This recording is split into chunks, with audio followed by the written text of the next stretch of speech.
Video थोड़ा सा लंबा है लेकिन इसकी स्टोरी बहुत ही ज्यादा इंटरेस्टिंग है। ये यूकियो नाम के एक ऐसे लड़के की कहानी है जिसके पास बचपन से ही वाटर ड्रैगन की पावर है, लेकिन उसे इस बात का पता नहीं था। तो कहानी की जो बेसिस स्टोरी है वो बहुत ही पुराने टाइम से स्टार्ट होती है। हमें जानने को मिलता है कि समुद्र के बीच 4 आइलैंड है, जिनमें से 3 आइलैंड के ऊपर ह्यूमंस रहते हैं और वो जो बचा हुआ एक आइलैंड है वहाँ पर 2 ड्रैगन रहते हैं, फायर ड्रैगन और वाटर ड्रैगन। वाटर ड्रैगन का काम लोगों को जिंदगी देना है और फायर ड्रैगन का काम उनसे जिंदगी लेना है। वो बुरे नहीं है लेकिन ये उनका काम है। अब वक्त के साथ साथ वाटर ड्रैगन अब कमजोर पड़ने लगा था, जिसकी वजह से फायर ड्रैगन की पावर बढ़ते जा रही थी, यहाँ तक कि उसका खुद पर से भी कंट्रोल हट जाता है और उसने बाकी 3 आइलैंड पर रहने वाले इंसानों को खत्म करना शुरू कर दिया था। इंसानों की गिनती इस दुनिया में बहुत ही तेजी से गिर रही थी, जो देखते हुए गैंडेल्फ नाम का एक आदमी आगे आता है और वो अपने आप को सेक्रीफाइस करते हुए अपनी पावर से वाटर ड्रैगन की रियल पावर को अवेकन करता है। जिसके बाद वाटर ड्रैगन की पावर वापस आ चुकी थी और धीरे धीरे सब कुछ ठीक हो जाता है। अब उस स्टोरी से कई साल बाद से कहानी स्टार्ट होती है। हम उन 3 आइलैंड में से एक आइलैंड का सीन देखते हैं जहाँ अभी एक यूकियो नाम का लड़का रहता है। उसके फादर का नाम मकोटो है और वो दूसरे और बच्चों को एज अ मास्टर ट्रेनिंग देते हैं और अभी हाल ही में उन्होंने एक और लड़के को सिलेक्ट किया है। इस लड़के का नाम जिंगी है और ये यूकियो के बहुत ही करीब है। इस तरह से ये दोनों भाई की तरह रहते हैं। यूकियो अभी जिंगी से थोड़ा छोटा है, इसी वजह से जिंगी यूकियो का ख्याल भी रखता है। अब जब वो एक दिन खेल रहे थे उसी दौरान जब जिंगी यूकियो का हाथ पकड़ता है तो अचानक से यूकियो का हाथ पूरी तरह से पानी में बदल जाता है और वो जो पानी था वो धीरे धीरे जिंगी के आसपास इकट्ठा होकर एक बॉल क्रिएट कर रहा था। जिंगी ये देखकर हैरान था क्योंकि उसे कुछ भी समझ में नहीं आ रहा था, पर तभी वहाँ पर मकोटो आता है जो कि डोमेन एक्सपेंशन टेक्निक का इस्तेमाल करते हुए यूकियो की जो वाटर एबिलिटी है उसकी पावर को न्यूट्रलाइज कर देता है। इसकी वजह से अब वो वाटर बबल आसपास से हट गए थे और जिंगी और यूकियो दोनों ही नॉर्मल हो जाते हैं। यहाँ पर जिंगी को कुछ भी समझ नहीं आ रहा था, इसी वजह से मकोटो उसे बताता है कि यूकियो के अंदर वाटर ड्रैगन की पावर्स है, लेकिन उसने अभी तक उन पावर्स को समझा नहीं है क्योंकि उसकी एज अभी बहुत कम है और इस पावर को अवेकन करने के लिए एक बड़ी प्रोसेस होती है। वैसे यहाँ पर मकोटो जिंगी से भी पूछने को कहता है, यहाँ तक कि जो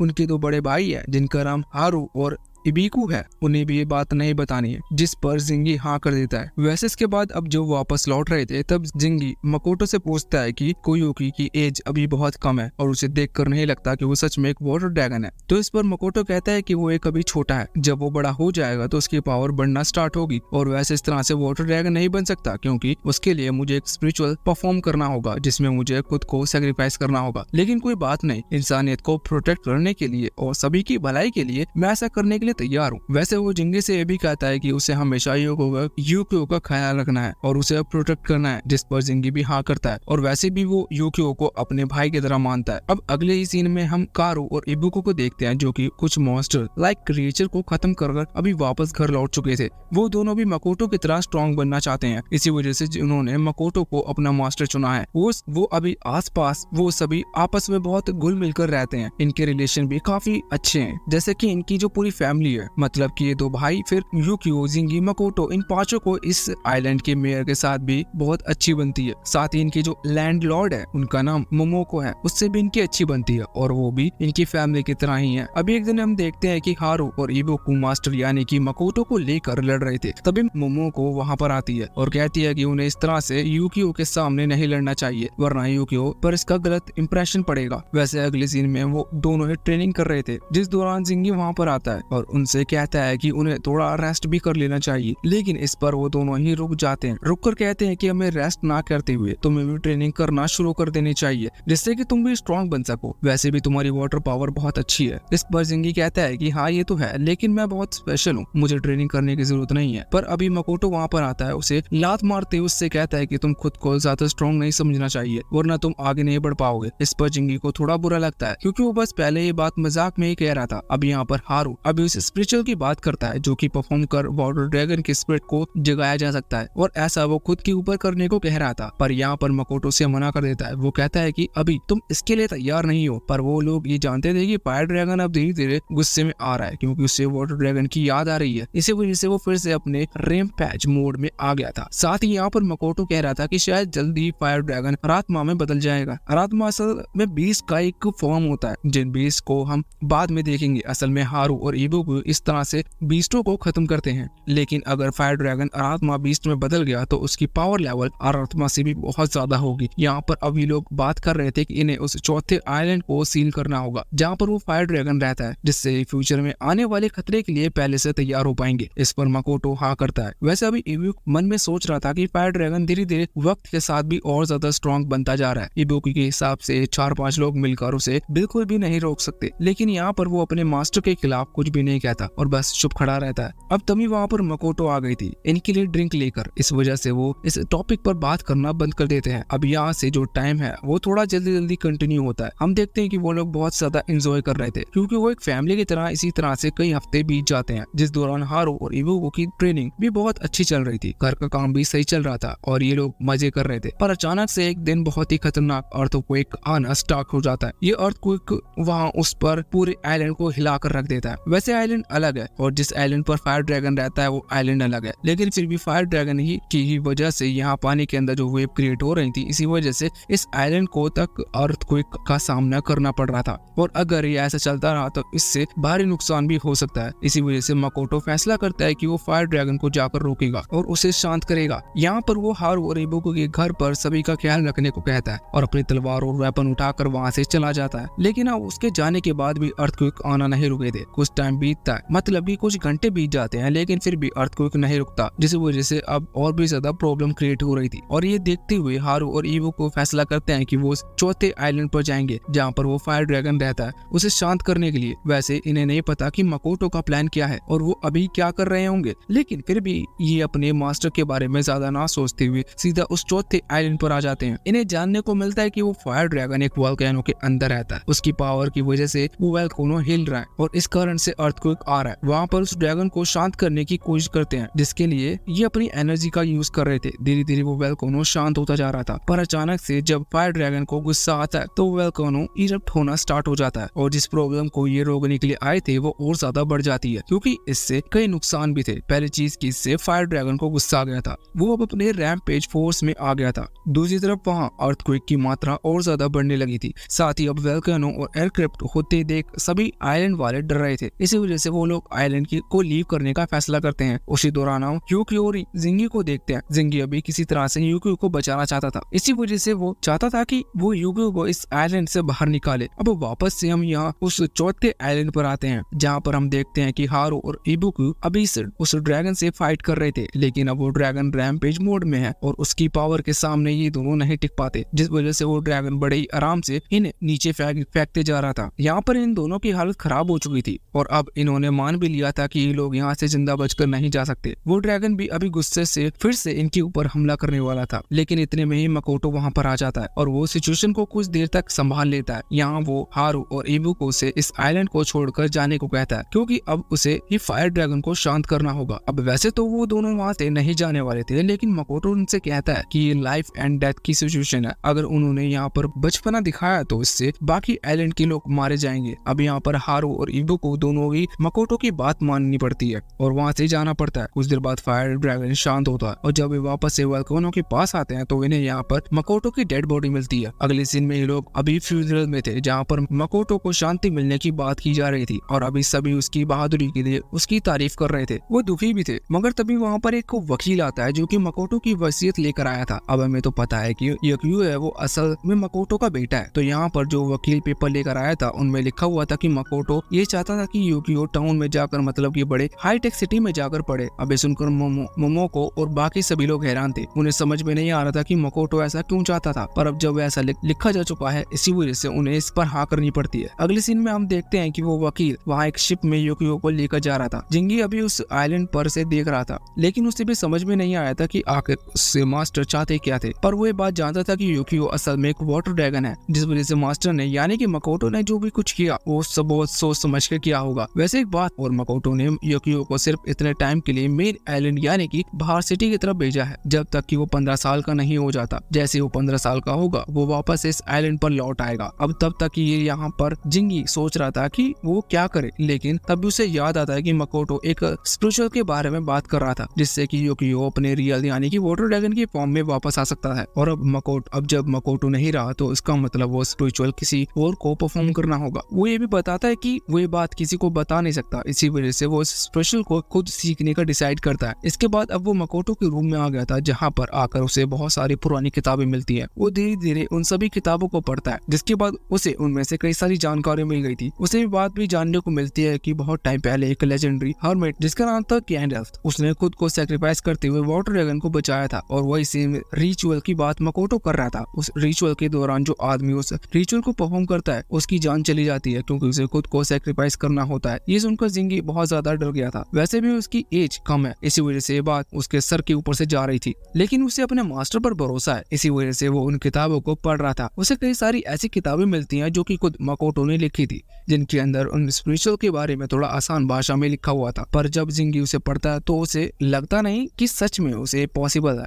लेकिन फिर भी उसे भरोसा करते हुए फैसला करता है कि वो इन सभी रिचुअल को परफॉर्म करेगा, क्योंकि अब आइलैंड को बचाने का सिर्फ एक ही रास्ता है। वैसे इसके बाद अब उसने अपनी लाइफ को बहुत ही मजे से जीना शुरू कर दिया था, क्योंकि वो ये बात जानता था कि उसकी लाइफ का और कोई मकसद नहीं है। उसे बस इस रिचुअल को सीखना है, इसे लास्ट में परफॉर्म करना है और इसके बाद वो मारा जाना है। लेकिन इनके बीच का जो टाइम, वो उस टाइम को बिल्कुल एंजॉय कर सकता है। अब आज से समय बहुत ज्यादा फास्ट चलता है अब और सीधा 10 साल बीत जाते हैं। इसका मतलब अब यूक्यो लगभग 15 साल का हो चुका होगा। तो यहाँ अभी इस आइलैंड पर मोमोको और वो वकील बात कर रहे थे, जहाँ पर हमें जानने को मिलता है कि अब यूक्यो के वापस आने का टाइम हो चुका है। लेकिन ये बात अभी जिंगी ने सुन ली थी, इसी वजह से वो यहाँ पर आता है और कहता है कि यूक्यो को लेने के लिए वही जाएगा। अगले सीन में वहाँ यूक्यो को देखते हैं, जिसे एक लेटर मिलता है कि उसे अब वापस घर आ जाना चाहिए। वैसे अब 10 साल करीबन बीत चुके हैं, जिस वजह से यूक्यो को और ज्यादा याद नहीं है, पर उनमें लिखा था कि उसे अपने आइलैंड पर लौट आना होगा। अब रात थी तो वो सो गया था। नींद में वो आज फिर से खुद को पानी के अंदर पाता है, क्योंकि उससे ये सब सपने बार बार आ रहे थे। इसी वजह से उससे अब इनकी आदत हो गई है, बल्कि अब उसे इनसे मजा आता है। लेकिन तभी एक हाथ उसे बाहर की तरफ खींचता है, जिससे बाद में उसकी नींद खुल जाती है और वो देखता है कि कमरा धीरे धीरे हिल रहा है, जैसे कि अर्थक्वेक आ रहा हो। पर अब वो इस पर ज्यादा ध्यान नहीं देता। अगले सीन में हम देखते हैं कि उसे सर्टिफिकेट मिलता है, क्योंकि उसने अपने ग्रेजुएशन कंप्लीट कर ली थी। वो भी 15 साल का है। उनके वहाँ ना जाने कैसा 15 साल में ग्रेजुएट हो जाते हैं, पर अभी जो भी है, अब वो एक पढ़ा लिखा वाटर ड्रैगन है। वैसे इसके बाद अब जब वो बाहर आ रहा था तभी उसकी मुलाकात उसकी टीचर से होती है, जो कि उससे कह रही थी कि उन्होंने सुना है कि अब वो वापस अपने आइलैंड जा रहा है। वो पूछते हैं कि क्या तुम इस चीज से खुश हो? इस पर यूको कहता है कि हाँ, उसे ज्यादा कुछ फर्क नहीं पड़ता और वो होप करता है कि वहाँ के लोग भी यहाँ की तरह अच्छे होंगे। वैसे अभी बाहर आते वक्त वो थोड़ा सा दुखी था, क्योंकि भले ही वो 10 साल से यहाँ पर रह रहा है, लेकिन उसके दोस्त नहीं बने हैं। इसी वजह से ये 10 साल उसके लिए थोड़े बोरिंग टाइप के गुजरे। अब जब वो बाहर निकल रहा था तभी उसकी नजर वहाँ बैठे जिंगी पर पड़ती है। धड़ाधड़ बिरयानी की कैन खाली करते जा रहा था, जिस वजह से सभी बच्चे अभी उसे देखकर हैरान थे, क्योंकि यूक्यो ने जिंगी को नहीं पहचाना था, क्योंकि शायद वो गॉगल्स पहने हैं, इसी वजह से। लेकिन यहाँ पर आकर जिंगी अपने गॉगल्स उतार देता है, फिर भी यूक्यो उसे नहीं पहचानता और कहता है कि मैं तुम्हें नहीं जानता। और उसके बाद यूक्यो वहाँ से जाने लगता है, पर जिंगी हार नहीं मानता, क्योंकि उसे डाउट था कि यही यूक्यो है। इसी वजह से वो यूक्यो का पीछा करना जारी रखता है। कुछ देर बाद वो एक पुल की तरफ आते हैं। जब वो दोनों वहाँ से गुजर रहे थे, उसी दौरान जिंगी चेक करने की वो असल में यूक्यो है कि नहीं, उसे वहाँ पुल के ऊपर से नीचे पानी में फेंक देता है। यूक्यो जब पानी में गिरता है तो वो तैरने की कोशिश कर रहा था। अब यहाँ पर दो चीजें हैं, यूक्यो एक वाटर ड्रैगन है, लेकिन फिर भी उसे पानी में तैरना नहीं आता, और दूसरी चीज ये कि उसकी स्कूल में ड्रेस बहुत ही ज्यादा भारी है। इसी वजह से वो थोड़ा बहुत हाथ पैर चला रहा था तो भी पानी के ऊपर नहीं आ पा रहा था। लेकिन अब अचानक से ही वो पानी के अंदर गोल गोल घूमना स्टार्ट कर देता है, जो वो खुद से नहीं करना था, पर अपने आप ही ऐसा हो रहा था। अब ये चीज देखते हुए बाहर जुंगी को कंफर्म हो जाता है कि हाँ, ये यूक्यो है। इस वजह से वो अपने स्पेल के थ्रू यूक्यो को पानी से बाहर निकालता है और खुद भी पानी के ऊपर खड़ा होता है और यूक्यो से कहता है कि क्या तुमने मुझे पहचाना? यूक्यो अभी भी उसे नहीं पहचाना था, लेकिन अब जुंगी ये बात पता चल चुकी थी कि वो यूक्यो ही है। इस वजह से जिंगी अपने पास से एक सूटकेस खोलता है, यूक्यो को उसमें पैक करता है और वहाँ से सीधा बोट पर ले आता है, जो कि पैसिफिक ओशन के बिल्कुल बीच में थी। यहाँ पर अभी यूक्यो हैरान था कि वो किडनैप हो चुका है, लेकिन जिंगी उससे कहता है कि ऐसा कुछ भी नहीं है। जिंगी बताता है कि वो उसे आइलैंड पर वापस ले जाने के लिए आया है, जिस वजह से यूक्यो समझ जाता है कि जिंगी को उन्हीं लोगों ने भेजा है जिन लोगों ने उसे लेटर भेजा था। वैसे यहाँ पर जिंगी अपने बारे में बताता है कि जब वो दोनों ही छोटे थे तब वो दोनों भाई की तरह रहते थे, लेकिन यूगो को कुछ भी ज्यादा याद नहीं था। अब अगले सीन में वो लोग उस आइलैंड पर पहुंचते हैं, जहाँ पर मोमोको और वो मेयर उनका इंतजार कर रहे थे। यहाँ पर वो उनका स्वागत भी करते हैं, लेकिन यूक्यो उन्हें बताता है कि उसे उन दोनों के बारे में ज्यादा कुछ याद नहीं है। लेकिन इस पर वो दोनों कहते हैं कि चिंता की कोई बात नहीं है, यूक्यो को धीरे धीरे सब कुछ याद आ जाएगा। अब इसके बाद वो सीधा ही घर पर आ गए थे, जहाँ पर जिंगी यूक्यो को उसके फादर की फोटोग्राफ दिखाता है, जिसमें उनकी पूरी फैमिली थी। लेकिन यूक्यो उसे खुद के फादर को भी पहचान पहचान नहीं पा रहा था। इसी वजह से सबसे पहले डाउट उसके मन में ही आया था कि ये फोटो शायद फोटोशॉप की है। यहाँ पर जिंगी और बाकी लोग यूकियो को बताते हैं कि उसके जो फादर थे वो एक मास्टर थे, वो कई सारे स्टूडेंट को ट्रेन करते थे, उनके पास कई सारी पावर्स भी थी और यूकियो के पास भी इस तरह की पावर्स है जिन्हें उसे मास्टर करना है। यूकियो के लिए सब मान पाना थोड़ा सा डिफिकल्ट था। वैसे इसके बाद वो अपनी मदर के बारे में पूछता है, जिस पर वो लोग बताते हैं कि उन्हें कुछ भी नहीं पता, क्योंकि जब यूकियो और उसके फादर यानी कि मकोटो यहाँ पर आए थे तब वो दोनों अकेले थे और ना जाने क्यों, पर इन लोगों ने अभी यूकियो की मदर के बारे में कोई क्वेश्चन भी नहीं किया, क्योंकि यूकियो को ये चीज थोड़ी सी अजीब लगी थी। लेकिन अब वैसे भी वो यहाँ पर आ चुका है और उसके पास और कोई चारा नहीं है, इस वजह से वो यहीं पर रुकने का फैसला करता है। वैसे इसके बाद अब वो वापस से अपने रूम में लौट रहा था। जिंगी भी यहाँ पर उसका पीछा करता है, लेकिन जिंगी को अभी यूकियो का बिहेवियर थोड़ा सा अलग लग रहा था, क्योंकि यूकियो बचपन में कभी इतना चुपचाप नहीं रहता था। वो यहाँ पर यूकियो के कमरे में आकर उससे इसकी वजह पूछता है, जिस पर यूकियो कहता है कि ऐसा इस वजह से है क्योंकि जब मैं वहाँ मेनलैंड में गया था तभी एक दिन हम सभी स्टूडेंट को एक हॉट स्प्रिंग वाली जगह ले जाया गया था, जहाँ पर जो बाकी बच्चे थे वो यूकियो का मजाक उड़ा रहे थे, जिस वजह से यूकियो को गुस्सा आया और वो जैसे ही चीखा तो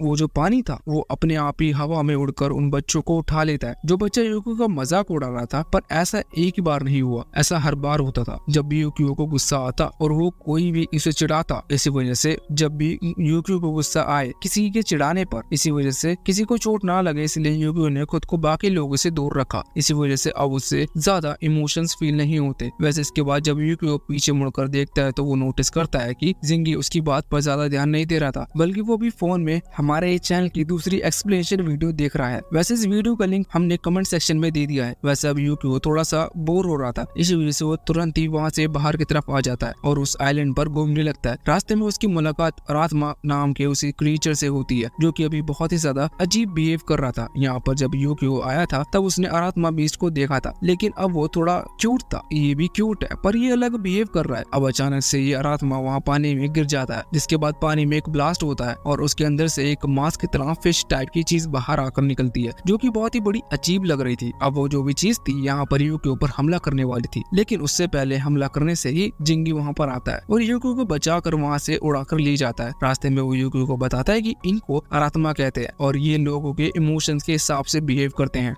वैसे अब उस आरात्मा ने अपना असली रूप बना लिया था। वो बहुत ही खतरनाक किसी मॉन्स्टर की तरह लग रहा था और अब वो इनका रास्ता भी रोक लेता है। यूकियो यहाँ पर जिंगी से कहता है कि अब हम क्या करेंगे, जिस पर जिंगी कहता है कि उसे चिंता करने की जरूरत नहीं, और इतना कहते हुए जिंगी डोमेन एक्सपेक्शन टेक्निक का इस्तेमाल करता है, उस आरात्मा को ब्लास्ट कर देता है। ये देखकर यूकियो बहुत ही ज्यादा हैरान था, लेकिन तभी अचानक से वो आरात्मा बीस्ट फिर से क्रिएट हो जाता है और अपने नॉर्मल रूप में आ जाता है। अभी भी वो बहुत ही खतरनाक लग रहा था और इन पर हमला करने वाला था, लेकिन उसी समय जिंगी अचानक से यूकियो को आरात्मा के पास धक्का दे देता है, जिस वजह से यूकियो आरात्मा के पेट में चला गया था। यहाँ पर जब वो पानी के अंदर था तो उसे बड़ी घबराहट हो रही थी, इसी वजह से उसकी पावर्स एक्टिवेट हो जाती है, जिस पर उसका कंट्रोल नहीं था, जिस वजह से आरात्मा ब्लास्ट कर जाता है। अभी यूकियो अपनी पावर कंट्रोल नहीं कर पा रहा था, जिसके कारण वो जिंगी पर भी हमला कर देता है, लेकिन जिंगी ने बहुत ही आसानी से उसकी पावर को मैनेज कर लिया था। यूकियो को लग रहा था कि शायद जिंगी उस पर गुस्सा करेगा क्योंकि उसने जिंगी के ऊपर हमला किया, लेकिन जिंगी कहता है उसे चिंता करने की जरूरत नहीं है, उसका भी अपनी पावर पर कंट्रोल नहीं है। यूकियो सोच रहा था कि वो सच में इस पावर को कंट्रोल भी कर पाएगा कि नहीं, पर इस पर जिंगी कहता है कि उसे चिंता करने की जरूरत नहीं, अगर वो ट्रेनिंग करे तो वो ऐसा कर सकता है। इसके बाद जिंगी यूकियो को शर्ट पर धीरे धीरे पंच करता है,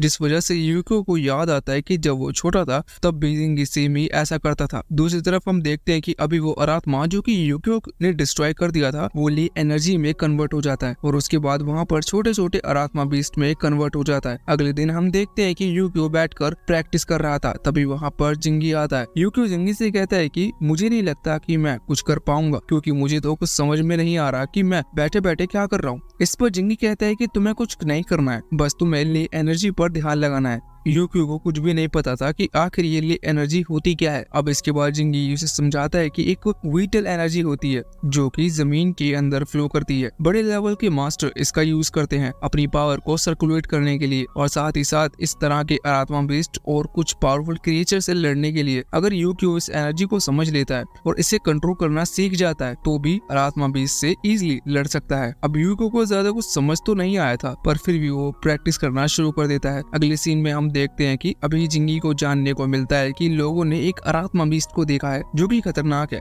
इसलिए जिंगी फैसला करता है कि वो यूकियो को भी वहीं लेकर जाएगा जिससे कि यूकियो की ट्रेनिंग हो सके और ऐसा करने से उसे ज्यादा एक्सपीरियंस भी मिलेगा। अगले सीन में वो लोग वहीं पहुंच चुके थे जहाँ पर वो अरात्मा बीस्ट है। वो अभी उसे छुप कर देख रहे थे और सोच रहे थे कि उन्हें प्लान बनाकर उससे फाइट करनी होगी, पर तभी वो अरात्मा बीस्ट इनकी बात सुन लेता है और वहाँ उनके पास आ जाता है। यहाँ पर अभी वो जिंगी की तरह हमला कर रहा था जबकि यूकियो उसके सामने ही खड़ा हुआ है, लेकिन वो यूकियो पर ध्यान नहीं देता। इस चीज पर यूकियो थोड़ा सा हैरान था, पर तभी जिंगी उससे कहता है कि वो उसकी मदद करे। अब यूकियो ने जितनी भी ले एनर्जी को कंट्रोल करना सीखा था उसके थ्रू वो नॉर्मल अटैक करता है। ये अटैक वाटर अटैक था जिस वजह से अरात्मा बीस्ट को हल्का सा डैमेज पहुंचा था। वो गिर गया था लेकिन उसने हार नहीं मानी थी। वो फिर से खड़ा होता है और जिंगी को नीचे गिरा देता है। अभी जिंगी हमला नहीं कर पा रहा था जिस वजह से वो यूकियो से मांगता है। अब यूकियो यहाँ पर सोच ही रहा था कि वो क्या करे, तभी इतने में ही वहाँ पर हारू की एंट्री होती है जो कि अपनी मैसिव एनर्जी से उस अरात्मा बीस्ट को प्यूरिफाई कर देता है। मतलब वो एक बार में ही एनर्जी में कन्वर्ट होते हुए उड़ गया था बिना उसे टच किए। ये देखकर यूकियो अभी हल्का सा हैरान था। तभी यहाँ पर हारू नीचे आता है और जिंगी से कहता है कि उसे बियर पीने कम कर देना चाहिए। हम देखते हैं कि जब ये अरात्मा बीस्ट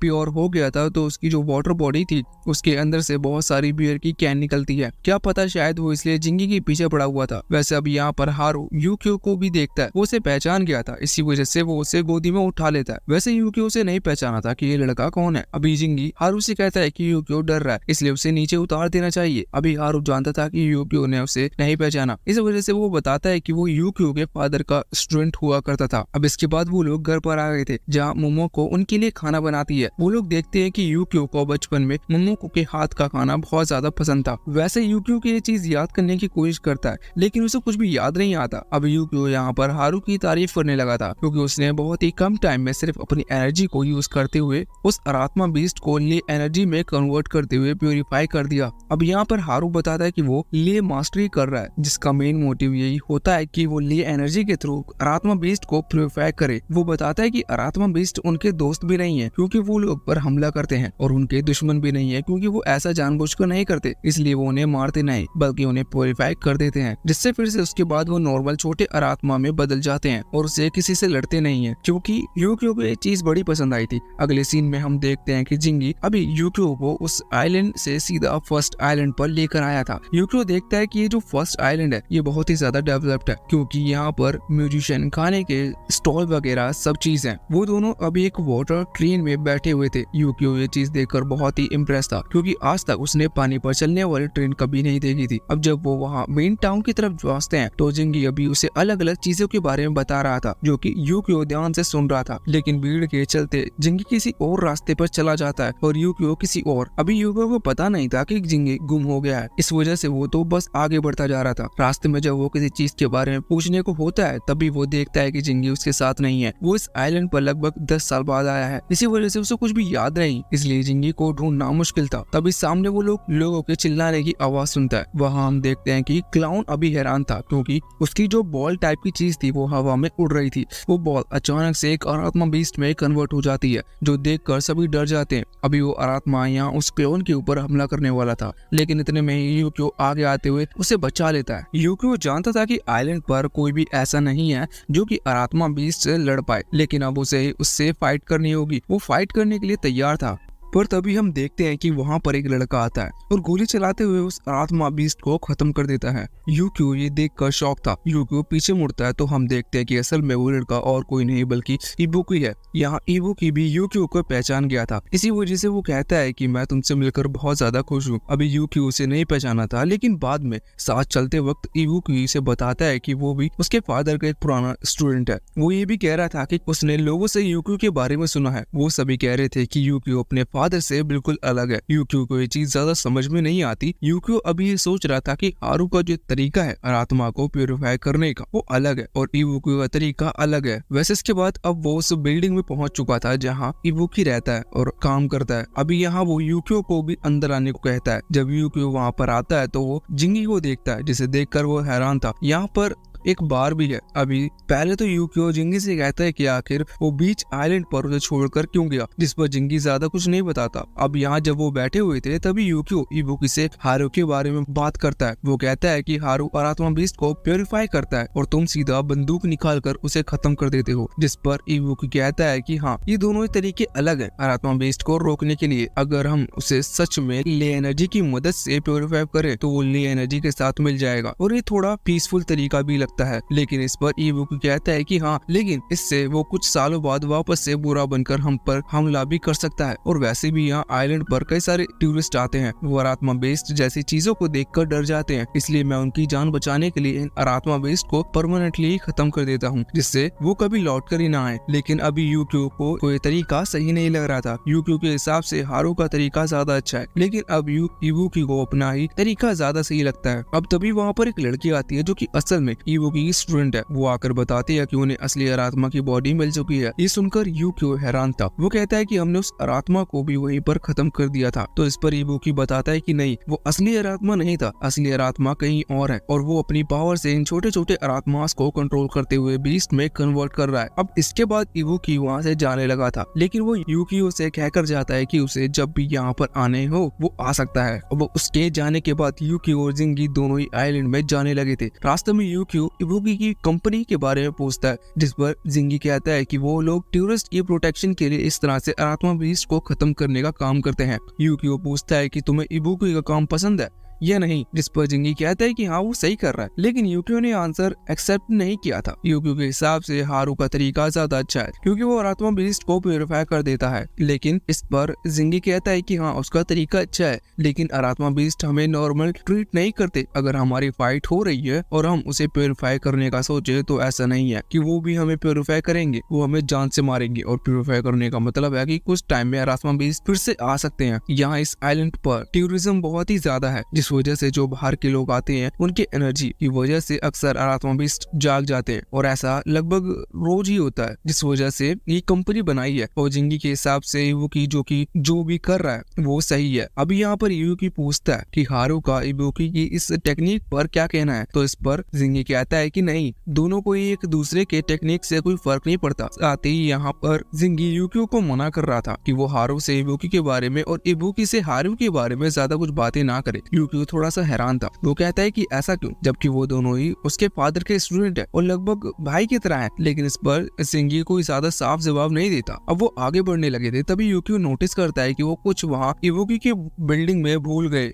इस वजह से वो जिंगी को आगे जाने को कहते हैं और खुद उस बिल्डिंग की तरफ जाने लगता है अपनी चीज वापस लेने के लिए। वैसे यूकियो ने अभी जिंगी को जाने को इसलिए कहा क्योंकि वो पहले भी इस आइलैंड पर अकेला घूम चुका है। इस वजह से उसे अब डर नहीं लगता। जब वो आगे बढ़ रहा था तो सोच रहा था कि हारू का तरीका सही है या फिर इबुकी का, लेकिन तभी अचानक से जमीन हिलने लगती है और लोगों के चीखने की आवाज आती है। वो तुरंत ही उस डायरेक्शन में भागता है तो देखता है कि लोग एक आत्मा बीस्ट से डरकर भाग रहे हैं। वहाँ पर एक और लड़का था जो कि असल में इबुकी का साथी है। यहाँ पर वो लोग दूर हटने को कह रहा था तभी वो आत्मा बीस्ट वहाँ सामने आ जाता है। यूकियो को समझा नहीं पा रहा था, यूकियो समझ नहीं आ रहा था कि वो क्या करे, लेकिन फिर वो अपनी एनर्जी का यूज करता है उस पर हमला करने के लिए। लेकिन उसे याद आता है कि वो इबुकी का मानना है कि आत्मा बीस्ट किसी को भी इंजर्ड नहीं करने वाले, कि आत्मा बीस्ट किसी को इंजर्ड करने से पहले एक भी बार नहीं सोचते। यूकियो को लगता है कि इसके लिए उन्हें खत्म करना सही है। तभी यहाँ पर यूकियो की एनर्जी कुछ काम नहीं आती। वो आत्मा बीस्ट अभी भी पूरी तरह से ठीक था, लेकिन इतने में इबुकी के बहुत सारे लोग वहाँ पर आते हैं। आत्मा बीस्ट के ऊपर गोली चलाना शुरू कर देते हैं। उसी दौरान यहाँ यूकियो के पास जिंगी आ गया था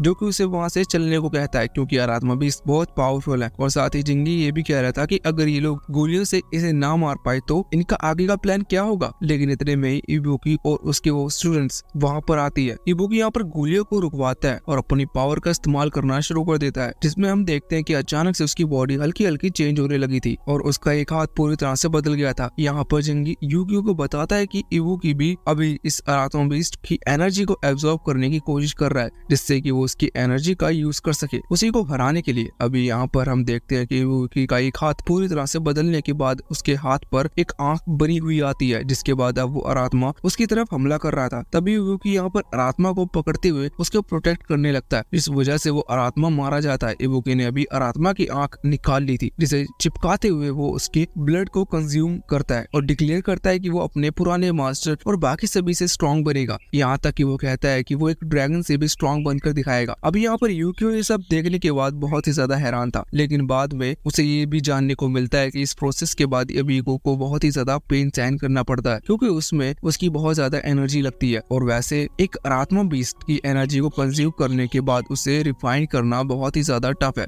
अब इसके बाद हम देखते हैं कि अगले दिन वो लोग थर्ड आइलैंड पर आ गए थे। थर्ड आइलैंड वो है जहाँ पर हारू और उसके स्टूडेंट रहते हैं। वहाँ पर ज्यादातर जंगली जंगल है, इस वजह से जिंगी को वहाँ पर आना बिल्कुल पसंद नहीं, क्योंकि वहाँ पर वाईफाई भी नहीं है और ना ही कोई गर्ल्स जिससे कि वो बात कर सके। और वैसे अभी वो यहाँ पर इसलिए आया है क्योंकि यूकियो ने उसके रिक्वेस्ट की थी। यूकियो चाहता है कि वो हारू से मिले और साथ ही उससे उसके जो स्टूडेंट्स हैं उनके साथ दोस्ती करे। अब तभी वहाँ पर हारू के स्टूडेंट्स आते हैं। वैसे जिंगी उन दोनों को ही पसंद नहीं करता और वो दोनों भी जिंगी को पसंद नहीं करते, क्योंकि उन्हें जिंगी का नेचर और कैरेक्टर दोनों ही बिल्कुल पसंद नहीं है। अब यहाँ पर वो यूकियो को लेकर आ रहे थे और उसे आसपास ही जगह के बारे में बता रहे थे। वैसे आसपास सिर्फ जंगल जंगल था, लेकिन जब वो लोग एक श्राइन टेम्पल के पास आते हैं जहाँ पर दो स्टैचू रखे हुए थे, वो बताते हैं कि ये दोनों स्टैचू अलग अलग ड्रैगन के हैं और ये उन्होंने वाटर ड्रैगन और फायर ड्रैगन के लिए बनाए हैं। अभी यूकियो ड्रैगन्स के बारे में जानना चाहता था, जिस वजह से वो उससे उसी आइलैंड की तरफ पॉइंट करते हुए बताता है कि ये फोर्थ आइलैंड है जहाँ पर वो दोनों ड्रैगन रहते हैं। वो यहाँ पर यूकियो को वो स्टोरी भी बताता है जब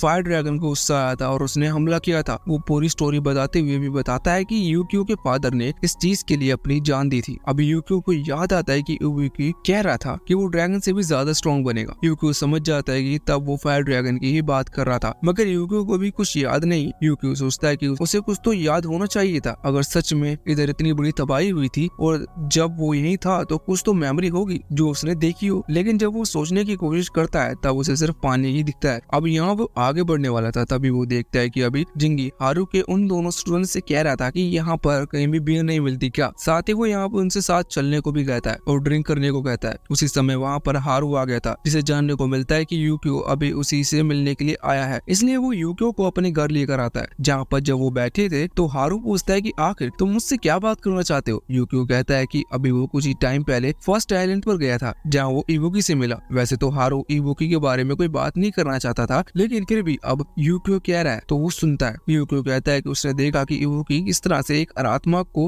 पिस्टल के थ्रू खत्म करता है, तो वो यहाँ पर हारू से उसका ओपिनियन पूछता है। इस चीज पर हारू कहता है कि वो इसके बारे में ज्यादा कुछ नहीं सोचता, उसे इबुकी के तरीके से कोई मतलब नहीं। अब हारू कहने लगता है कि मैं ले एनर्जी का यूज करता हूँ, तुम्हें ले एनर्जी के बारे में कुछ पता है। तो इस पर यूकियो कहता है कि हाँ मुझे पता है, लेकिन सिर्फ उतना ही जितना जिंगी ने मुझे बताया। इस पर हारू को हंसी आ जाती है। वो यूकियो से कहता है कि चलो, फिर वो उसे वहाँ गेट के पास लेकर आता है और इस थर्ड आइलैंड पर जो ले एनर्जी मौजूद है उसका एक्सपीरियंस कराता है, जो कि यूकियो को बहुत ज्यादा अच्छा लगा था। यहाँ पर वो कहता है कि अगर तुमने अपने डीप सी के अंदर झांको तो तुम्हें वहाँ पर ले एनर्जी मौजूद दिखेगी, जिसका यूज करते हुए ले मास्टर्स आत्मा बीस्ट को प्योर करते हैं और इस ले एनर्जी में कंबाइन कर वापस से उसी जगह पर भेज देते हैं जहाँ से वो आए हैं। यूकियो जब ऐसा करता है तो सच में वो ले एनर्जी को महसूस कर पा रहा था। तभी हारू से रोक देता है और कहता है कि शुरुआत में ज्यादा टाइम ऐसा करने से तुम्हें तकलीफ हो सकती है, साथ ही अगर तुम अपनी हीलिंग एनर्जी से और ज्यादा डीपर जाओगे तो फिर लौट कर वापस आना थोड़ा मुश्किल हो सकता है। यूकियो बात को समझ जाता है, लेकिन उसे बहुत ही ज्यादा मजा आ रहा था। अभी हारू कहता है कि आत्मा नॉर्मली बिल्कुल भी डैमेज नहीं होते, वो बस इंजर्ड होते हैं जब उनका अपनी पावर पर कंट्रोल नहीं रहता या फिर उन्हें ज्यादा एनर्जी मिल जाए तब। इसलिए हारू का काम यही है कि वो उन्हें प्योर कर वहीं भेज दे जहाँ से वो आए हैं, जिससे कि ये बिल्कुल नॉर्मल हो जाते हैं। यूकियो यहाँ पर अभी इबुकी के बारे में बात करता है। वो कहता है कि इबुकी का हाथ पूरी तरह से बदल गया था, जिसके बाद उसने एक आत्मा बीस्ट की आंख से ब्लड को एब्जॉर्ब कर लिया और उसे पी लिया, लेकिन हारू इस बारे में ऑलरेडी जानता है। वो कहता है कि हाँ, इबुकी ऐसा खुद को स्ट्रॉन्ग बनाने के लिए कर रहा है, लेकिन ऐसा करने से अंत में वो एक आत्मा बीस्ट में बदल जाएगा। ये सुनकर यूकियो हैरान था। वो कहता है कि सिर्फ पावर के लिए आखिर यूकियो ऐसा क्यों करना चाहता है। अब यहाँ से सीन चेंज होता है। हम देखते हैं कि अभी यूकियो अपनी लिए एनर्जी को फील करते हुए प्रैक्टिस कर रहा था, जिस दौरान वो अपनी एनर्जी को समझ तो लेता है लेकिन उसे कंट्रोल नहीं कर पाता। वहीं पर जिंगी बैठा हुआ था, वो अभी ये देख रहा था।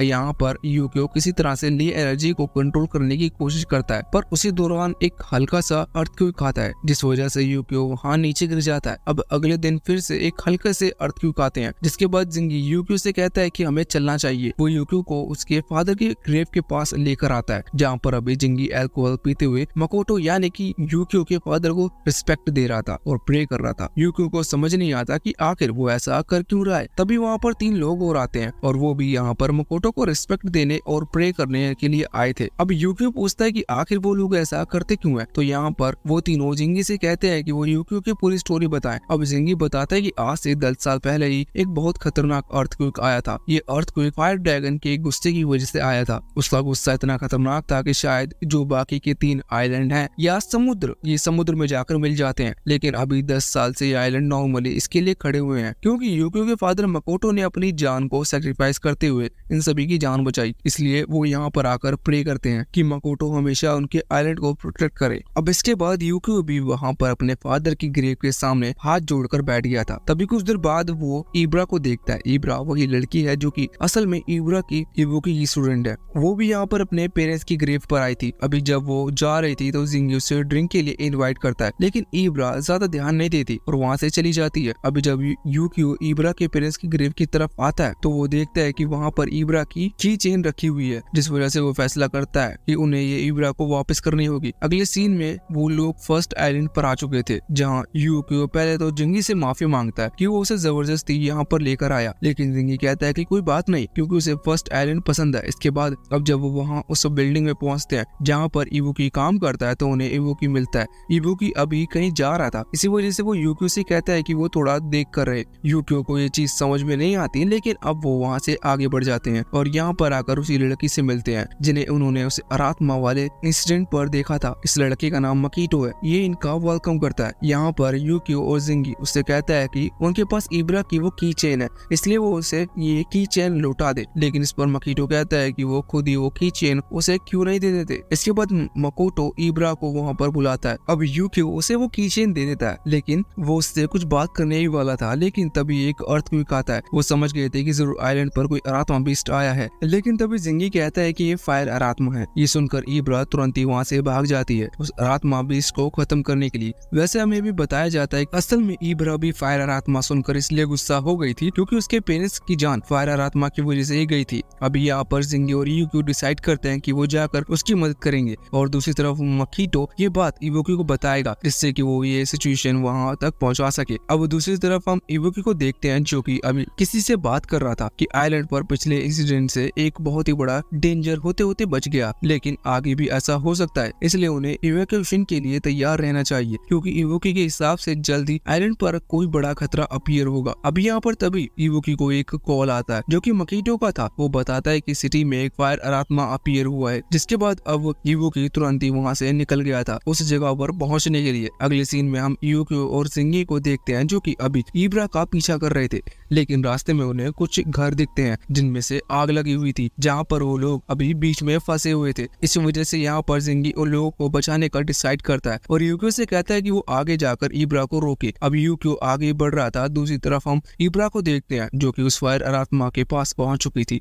वो अरात्मा देखने में बहुत ज्यादा खतरनाक है, लेकिन फिर भी यहाँ पर इब्रा हार नहीं मानती। वो तुरंत उस पर हमला करना शुरू कर देती है। लड़ते वक्त उसे अपने पेरेंट्स के सीन दिखाई दे रहे थे जिस दिन वो मारे गए थे। उस दिन की वजह से वो और ज्यादा मोटिवेशन के साथ अरात्मा पर हमला करती है, पर अरात्मा अपने हाथ को आगे करते हुए उसके हर एक अटैक को ब्लॉक करते जा रहा था। अब अरात्मा की बारी थी। वो अपनी बहुत ही ज्यादा मैसिव एनर्जी के साथ यहाँ इब्रा पर हमला करता है। इब्रा उसके अटैक से बच नहीं सकती थी, लेकिन तभी यूकियो सामने आते हुए वाटर शील्ड क्रिएट करता है जिसकी वजह से उस अरात्मा का अटैक रुक गया था। यहाँ तभी इब्रा को यूकियो के अंदर इवोकी दिखाई दे रहा था क्योंकि जिस दिन उसके पेरेंट के डेथ हुई थी तब इवोकी वहाँ पर गया था उन्हें बचाने के लिए। हालांकि वो थोड़ा सा लेट गया था जिस वजह से इब्रा के पेरेंट्स नहीं बच पाए। अभी यहाँ पर करंट टाइम में अब वो अरात्मा यूकी के ऊपर फिर से हमला करने लगा था जिन्हें यूकी को अपनी उस शील्ड की मदद से रोकते जा रहा था। हालांकि इसके बाद अब वो खुद भी अटैक करता है, लेकिन अरात्मा को इसकी ज्यादा कोई डैमेज नहीं पहुंचता।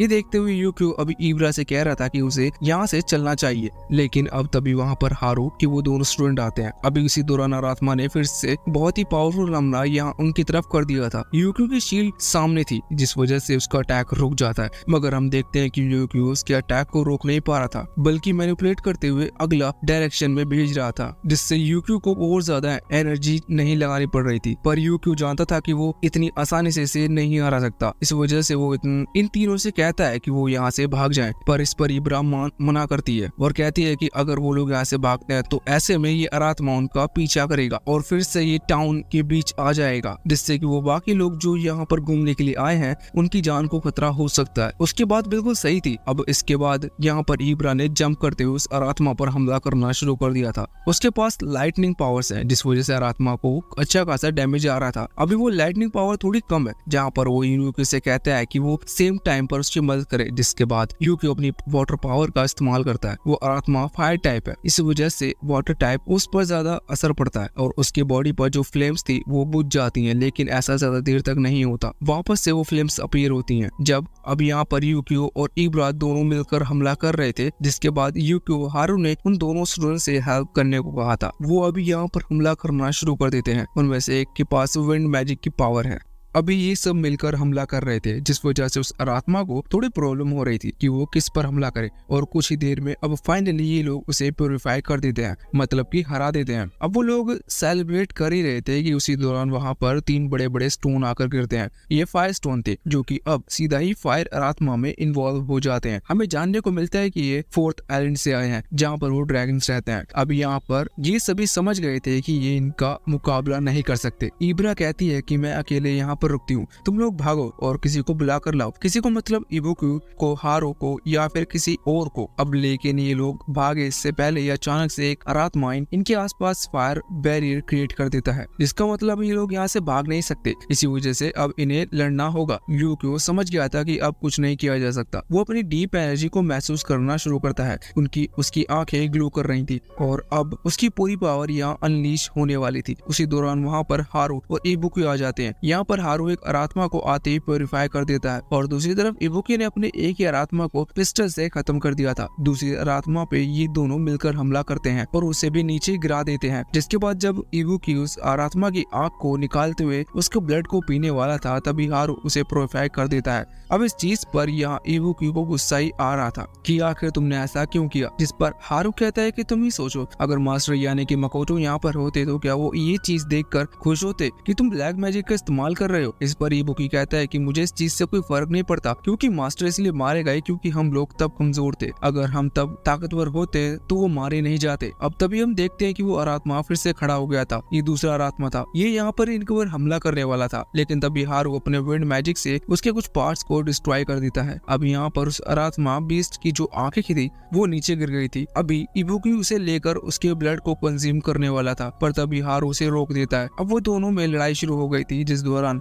जिंगी वहाँ पर आ जाता है और छुपकर उस आंख को प्योरीफाई कर देता है। इसके बाद अब वो यूक्यो के पास आ गया था। यहाँ पर आने के बाद वो इन दोनों से कहता है कि उन्हें शर्म नहीं आ रही, वो अपने स्टूडेंट के सामने लड़ रहे हैं। ये सुनकर अब वो रुक जाते हैं। यहाँ पर अभी वो हारू का मानना यही था कि इबुकी को ब्लैक मैजिक का यूज नहीं करना चाहिए, क्योंकि ये चीज मकोटो को बिल्कुल पसंद नहीं थी, पर इबुकी को इससे कोई फर्क नहीं पड़ता। इसके बाद अब वो दोनों ही वहाँ से चले गए थे। हम देखते हैं कि अभी बाद में इब्रा, यूक्यो और हारू कि वो दोनों स्टूडेंट्स मिलते हैं और उनकी एज लगभग सेम है, इसलिए यहाँ पर इब्रा यूक्यो को अपना नंबर दे रही थी, जिससे कि वो कांटेक्ट में रहें। अब वैसे तो हारू के वो दोनों स्टूडेंट्स और बाकी के स्टूडेंट्स इब्रा इनके बीच में ज्यादा बनती नहीं है, लेकिन फिर भी वो लोग यहाँ पर दोस्ती कर लेते हैं और चारों अपना नंबर एक दूसरे के साथ शेयर करते हुए एक ग्रुप बना लेते हैं। अब जब यूक्यो वहाँ से वापस लौट रहा था तो मोमोको से इस बारे में बात करता है कि आखिर हारू और इबुकी के बीच में क्या हुआ था। मोमोको कहती है कि उसे ज्यादा कुछ अच्छे से पता नहीं, लेकिन जब मकोटो की डेथ हुई थी तब उसके बाद ये दोनों इस आइलैंड पर गए जहाँ मकोटो की बॉडी मिली, और इसके बाद से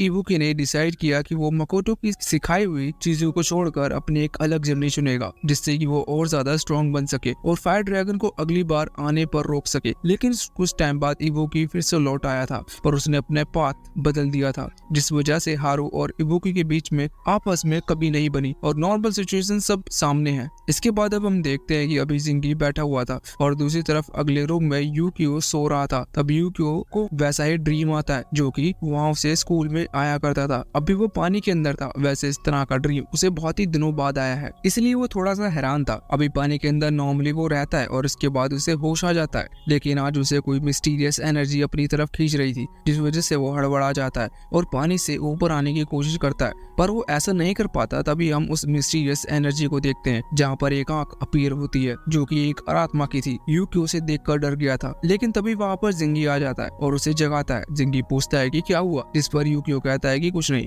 बस एक नॉर्मल सा ड्रीम था। मगर जिंगी नोटिस करता है कि यूक्यो की जो आंख थी वो बहुत ही लाइट ब्लू कलर में ग्लो कर रही थी। अब उसी दौरान यूक्यो को एक मैसेज आता है जो कि उसके दोस्तों की तरफ से था। असल में आइलैंड पर एक फेस्टिवल हो रहा है जो कि बहुत समय में होता है, इसी वजह से वो लोग वहाँ पर जाने वाले हैं और वो यूक्यो को इनवाइट कर रहे हैं। यूक्यो जिंगी को इस बारे में बताता है तो जिंगी यहाँ पर यूक्यो को मकोटो का एक मास्क देता है और कहता है कि वो इसी मास्क को पहनकर जाया करता था क्योंकि इस फेस्टिवल में सभी लोग मास्क पहनकर ही जा सकते हैं। अगले सीन में यूक्यो अब वहाँ फेस्टिवल में आ चुका था। यहाँ पर आकर वो अपने दोस्तों से मिलता है, लेकिन कुछ ही समय में देखता है कि अचानक से वो फोर्थ आइलैंड पर बना हुआ वोल्केनो इरप्ट करना शुरू हो गया था। इसका मतलब फायर ड्रैगन को फिर से गुस्सा आ गया था और अब 10 साल बाद वो फिर से जाग चुका है सभी पर हमला करने के लिए। सभी लोग बहुत ज्यादा डर गए थे। वो सभी लोग तैयारी कर लेते हैं कि उन्हें इस आइलैंड को छोड़ना होगा और दूसरे किसी आइलैंड पर जाना होगा जो कि सेफ हो। अभी जब वो जा रहे थे तो इस तरफ हम हारू को देखते हैं जो कि अपने स्टूडेंट के साथ आता है और यूक्यो से मिलता है। अभी हारू बताता है कि ये सब वही हो रहा है जो 10 साल पहले हुआ था, लेकिन इस पर यूक्यो थोड़ा सा हैरान था।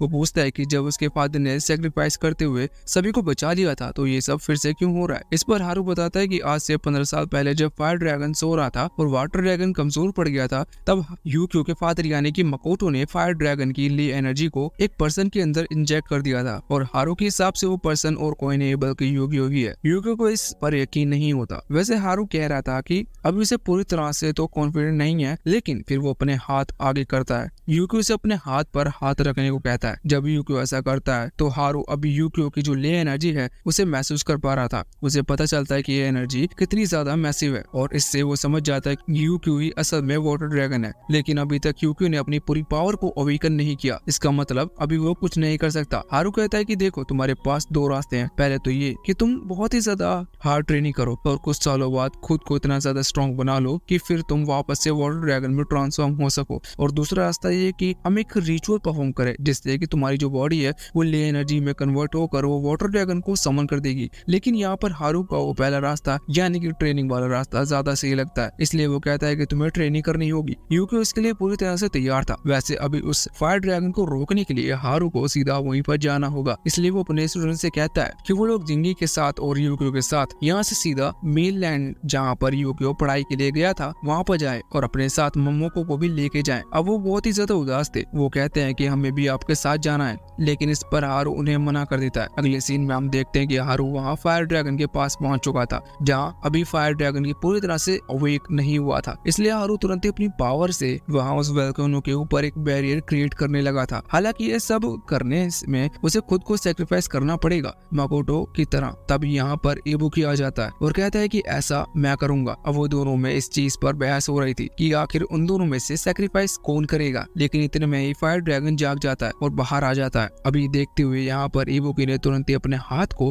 ट्रांसफॉर्म करते हुए आत्मा में बदल दिया था, जिसके बाद वो हमला करना शुरू कर देता है। उसके अटैक ज्यादा कुछ यूजफुल नहीं थे, इसलिए अभी हारू भी मदद कर रहा था, पर उन दोनों की पावर मिलकर भी उस फायर ड्रैगन को नहीं रोक पाती। वैसे तो उन दोनों में फैसला कर लिया था कि वो मिलकर लड़ेंगे, लेकिन ऐसा करने का कोई फायदा नहीं हो रहा था, बल्कि इससे अब वो दोनों थकने लगे थे। तभी फायर ड्रैगन इबुकी के ऊपर हमला करता है और उसे नीचे गिरा देता है, जो देखते हुए हारू अभी उसके पास आता है उसकी मदद करने के लिए। लेकिन अब वो ड्रैगन फिर से उनके ऊपर हमला करने वाला था, पर तभी यूकी और बाकी सारे स्टूडेंट्स वहां पर आकर उस फायर ड्रैगन के अटैक को रोक लेते हैं। लेकिन इस चीज से हारू और इबुकी दोनों ही बिल्कुल खुश नहीं थे। उनके हिसाब से उन्हें यहाँ से जाना चाहिए था क्योंकि यहाँ पर बहुत ज्यादा खतरा है, अब पर कुछ नहीं किया जा सकता। इसी वजह से वो लोग साथ में मिलकर फाइट करने का डिसाइड करते हैं। लेकिन उनके साथ में होने से कोई फर्क नहीं पड़ रहा था क्योंकि वो ड्रैगन बिल्कुल भी थक नहीं रहा था। ये देखते हुए अब हारू अपने मास्टर यानी कि मकोटो को एक सीक्रेट टेक्निक का यूज करता है। उस ड्रैगन को चेन में बांध लेता है, लेकिन हारू की एनर्जी अभी इतनी ज्यादा स्ट्रॉन्ग नहीं है कि वो उस ड्रैगन को ज्यादा देर तक संभाल सके। इस वजह से कुछ ही देर में वो ड्रैगन फिर से आजाद हो चुका था। दूसरी तरफ हम इबुकी को देखते हैं जो कि इस सिचुएशन को देखते हुए पूरी तरह से एक आत्मा में ट्रांसफॉर्म हो जाता है, जिससे उसकी पावर बहुत ज्यादा बढ़ गई थी और अब वो हारू की मदद लेते हुए उस फायर ड्रैगन पर हमला करना शुरू कर दिया था। हालांकि अभी इससे वो ड्रैगन नहीं आ रहा था, लेकिन फिर भी बाकी स्टूडेंट्स को अभी रेस्ट करने का टाइम मिल चुका था। हम देखते हैं कि तभी वहाँ पर जिंगी की एंट्री होती है जो कि यूक्यो से आकर पूछता है कि क्या उसकी वाटर ड्रैगन की पावर वापस चाहिए, जिस पर यूक्यो हाँ करता है। तो यहाँ पर जिंगी अनाउंस करता है है कि वो उस रिचुअल को परफॉर्म करने वाला है, जिसके बाद यूक्यो के पास वाटर ड्रैगन की पावर वापस से जागेगी। यहाँ ये बात जिंगी जानता था कि वो मरने वाला है, लेकिन ये बात किसी को नहीं बताता। अब वो इस रिचुअल को परफॉर्म करता है, जिसकी वजह से यूक्यो और जिंगी दोनों ले एनर्जी की स्पिरिचुअल रियल में आ चुके थे। यहाँ पर आने के बाद अभी वो देखते हैं कि वो एक स्टोन के ऊपर थे। वो देखते हैं कि नीचे ले एनर्जी का बहुत ज्यादा पावरफुल फोर्स बह रहा है। अभी यूक्यो पूछता है कि अगर हम ऐसा पहले कर सकते तो हमने ऐसा पहले क्यों नहीं किया, जिस पर जिंगी कहता है कि वो उसके लिए तैयार नहीं था, क्योंकि ऐसे करने की वजह से उसकी जान जाने वाली है। यूक्यो उसके लिए बिल्कुल तैयार नहीं था, लेकिन जिंगी कहता है कि नहीं, तुम्हें यहाँ से कूदना होगा, क्योंकि आइलैंड और बाकी लोगों को बचाने का बस यही रास्ता है। अब यूक्यो नीचे देखता है तो उससे डर लग रहा था, क्योंकि वो बहुत ही ज्यादा ऊंचाई पर थे और नीचे वो ले एनर्जी बहुत ही स्पीड के साथ बह रही थी। तभी जिंगी उससे कहता है कि चिंता मत करो, मैं तुम्हारे साथ चल रहा हूँ। यहाँ पर वो यूक्यो का हाथ पकड़ता है और सीधा ऊपर से नीचे कूद जाता है। हम देखते हैं कि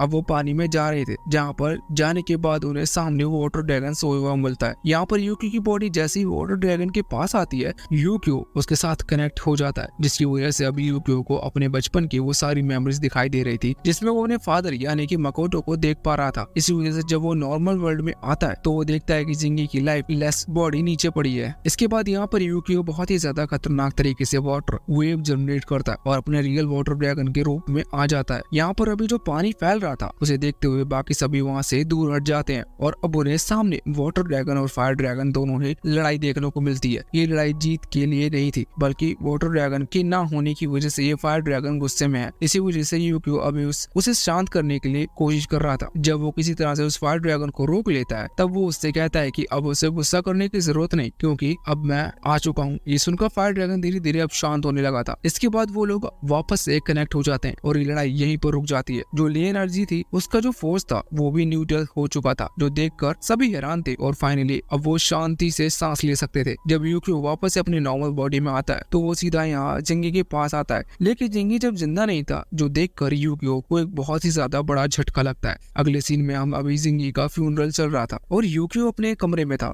वो तब से अपने कमरे से बाहर नहीं निकला था, क्योंकि उसे बहुत ज्यादा बुरा लग रहा था। उसके दोस्त भी चिंता कर रहे थे, साथ ही अभी उन्हें इस चीज का भी बुरा लग रहा था कि जिंगी उन्हें छोड़कर चला गया, जबकि उसकी एज कितनी कम थी। अभी वो भले ही जिंगी को ज्यादा पसंद नहीं करते थे, क्योंकि जिंगी का कैरेक्टर इसी टाइप का था। वो किसी से ज्यादा अच्छे से बात नहीं करता था और उससे ज्यादा ऐसा दोस्त भी नहीं थे। वो अपनी दुनिया में मस्त था, लेकिन ये चीज उसे खास भी बनाती थी, इसलिए वो दुखी थे। अब यहाँ पर हम देखते हैं कि मोमो को यूक्यो के पास आती है और उससे कहती है कि उसे आखिरी बार जिंगी से मिल लेना चाहिए, लेकिन यूक्यो वहाँ नहीं जाना चाहता था, क्योंकि यूक्यो अभी सिर्फ खुद को ही कोस रहा था। वो कहता है कि अगर वो स्ट्रॉन्ग होता तो जिंगी कभी भी उसकी वाटर ड्रैगन की पावर को एक्टिवेट करने के लिए खुद की जान नहीं देनी पड़ती। लेकिन इस चीज पर मोमो को उससे कहती है कि ऐसा कुछ भी नहीं है, अगर सच में कोई दूसरा रास्ता होता तो जिंगी अभी ये चीज नहीं सोचता। वैसे भी उसके पास सोचने के लिए बहुत ज्यादा टाइम है, पर उसने ये चुना, इसका मतलब यही लास्ट ऑप्शन था। अभी यूक्यो बात मान लेता है, लेकिन वो अंदर नहीं आता। कुछ देर बाद हम देखते हैं कि एक छोटी आत्मा जो कि डेंजर नहीं होती,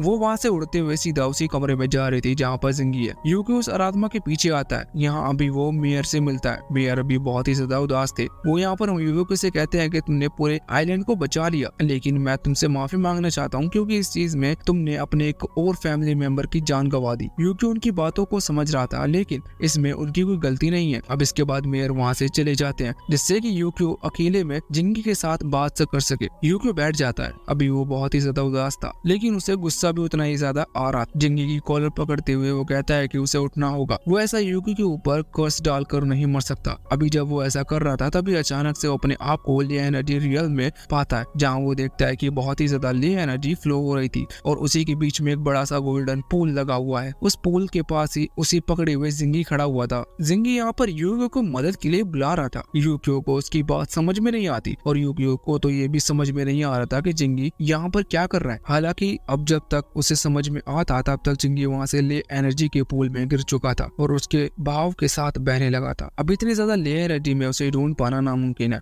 और दूसरी बुरी चीज ये है कि यूक्यो की सिर्फ स्पिरिट यहाँ पर आई है, इसलिए वो ऐसा नहीं कर सकता। वो नेचुरल टाइम में वापस आ जाता है, जहाँ पर वो समझ गया था कि उसे क्या करना है। वो यहाँ पर मोमोको और मेयर से कहता है कि वो हारू और इबुकी को जाकर बता दे कि हम अभी भी जिंगी को बचा सकते हैं। इसके बाद अब यूकियो वहाँ से भाग गया था। वो भागते हुए वाटर ड्रैगन में ट्रांसफॉर्म होता है और सीधा फोर्थ आइलैंड पर जाकर उस वोल्केनो के अंदर जंप कर देता है, जिसकी वजह से वोल्केनो पर लगा हुआ वो बैरियर टूट चुका था और अब यूकियो की बॉडी एनर्जी रियल में आ चुकी थी। यहाँ पर यूकियो अभी देख रहा था कि वो जिंगी वो वहाँ कहाँ ढूंढे। वहाँ बहुत ही ज्यादा एनर्जी थी जिस वजह से जिंगी को ढूंढ पाना लगभग नामुमकिन है, मगर वो हार नहीं मानता। वो घूमता रहता है। कुछ देर बाद उसे अपने फादर यानी कि मकोटो की सोल मिलती है। वो देखकर बहुत ही ज्यादा हैरान था। पहले तो वो उसे पहचानता नहीं था, लेकिन मकोटो से देखते ही पहचान गया था। मकोटो उससे अपने बारे में बताता है, जो सुनकर यूकियो हैरान हो जाता है। अभी वो आपस में कई सारी बातें करते हैं, जहाँ पर मकोटो बताता है कि उसने 10 साल के लिए यूकियो को वहाँ मेनलैंड मतलब स्कूल वाली जगह पर इसलिए भेजा जिससे कि यूकियो कुछ सीख सके और यूकियो को नॉर्मल ह्यूमंस किस तरह से अपने जीवन बिताते हैं वो बातें समझ चुके, क्योंकि यहाँ आइलैंड पर ये चीज समझ पाना नामुमकिन था।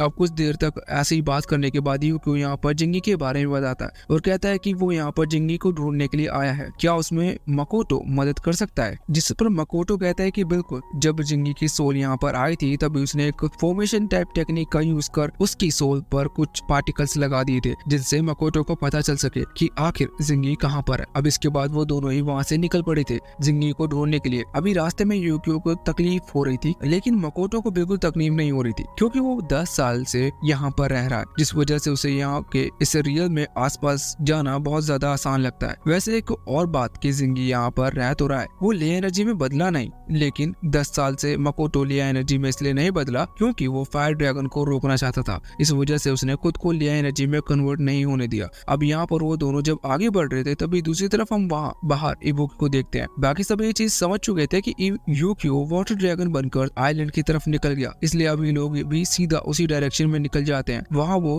फोर्थ आइलैंड पर पहुंचने के बाद हारू अभी एक कनेक्शन फॉर्मेशन क्रिएट कर रहा था, जिस वजह से एक पोर्टल ओपन होता है जो कि अभी वहाँ पर ले एनर्जी रियल में कनेक्ट था। वैसे उसे ऐसा इसलिए करना पड़ा क्योंकि वोल्केनो के ऊपर से वो एक फॉर्मेशन हट गया है जो कि उस वोल्केनो को ले एनर्जी से कनेक्ट करता है। इसका मतलब यूकियो नॉर्मली वहाँ से बाहर नहीं आ सकता। दूसरी तरफ अभी हम यूकियो को देखते हैं जो कि मकोटो के साथ वहाँ ले एनर्जी के बीच जिंगी को ढूंढने की कोशिश कर रहा था। कुछ दूर जाने के बाद उन्हें जिंगी ले एनर्जी में डूबता हुआ दिखता है, जिसके बाद वो लोग आगे आते हुए उसे बचा लेते हैं। अभी यूकियो यहाँ जिंगी को देखकर बहुत ही ज्यादा खुश था और जिंगी भी अपने मास्टर यानी कि मकोटो को देखकर बहुत ही ज्यादा खुश था और हैरान था। अभी इन्हें वापस लौटना था, लेकिन फॉर्मेशन डिस्ट्रॉय हो चुका था, जिस वजह से उस फॉर्मेशन के थ्रू नहीं निकल सकते। पर तभी यूकियो को वहाँ बाहर एक दूसरा तारा चमकता हुआ दिखता है। वो समझ गया था कि जरूर ये बाहर के लिए रास्ता है। भले ही यूकियो को नहीं पता कि हारू ने क्रिएट किया है, लेकिन वो समझ गया था क्योंकि वही वहाँ सबसे अजीब चीज थी। अब जब वो दोनों आगे बढ़ने वाले थे तो मकोटो यहाँ पर यूकियो और जिंगी से कहता है कि अब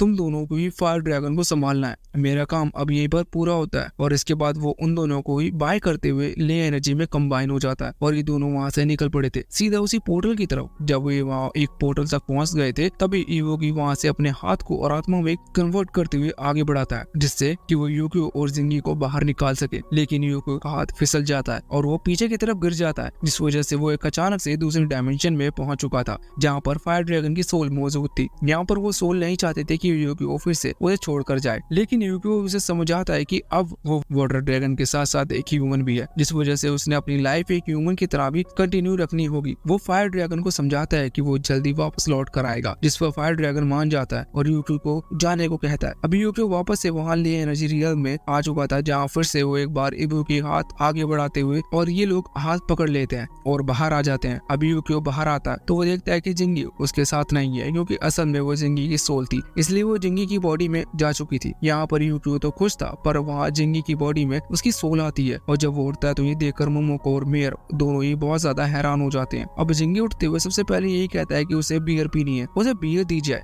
अब दूसरी तरफ यूकियो खुश होते हुए सभी से पहले माफी मांगता है, क्योंकि उसकी वजह से वो सभी चिंता कर रहे थे, लेकिन सभी बहुत ज्यादा खुश थे, इस वजह से वो लोग उसे माफ भी कर देते हैं। वैसे भी उसकी वजह से जिंगी की जान बच गई थी। अभी यहाँ पर हारू और इबुकी नोटिस करते हैं कि उन दोनों को भी जिंगी की बहुत ज्यादा चिंता थी और यूकियो की भी। इस वजह से वो दोनों ही समझ गए थे कि वो अपने परिवार की चिंता करते हैं और उन्हें अपने पूरे दिन याद आते हैं जब वो बिल्कुल भाई की तरह रहते थे। इस वजह से वो भी अपनी दुश्मनी भुला देते हैं। अब हम देखते हैं कि कुछ टाइम बाद इबुकी ने अब ब्लैक मैजिक का यूज करना छोड़ दिया था और वो वापस से मकोटो के सिखाए हुए रास्ते पर आ गया था। और इसके बाद हम देखते हैं कि यूकियो, इब्रा और हारू वो दोनों स्टूडेंट अब मेन लैंड पर आ चुके थे, जहाँ पर वो अब स्कूल में पढ़ेंगे और ग्रेजुएशन करेंगे। हालांकि हमें जानने को मिलता है कि यूकियो ने अब तक सिर्फ 10th पास की थी, अभी वो 11th में है, लेकिन शुरुआत में हमें ग्रेजुएशन बताया गया था। चलो कोई बात नहीं, वैसे अब इसी के साथ ये पार्ट यहीं पर खत्म होता है।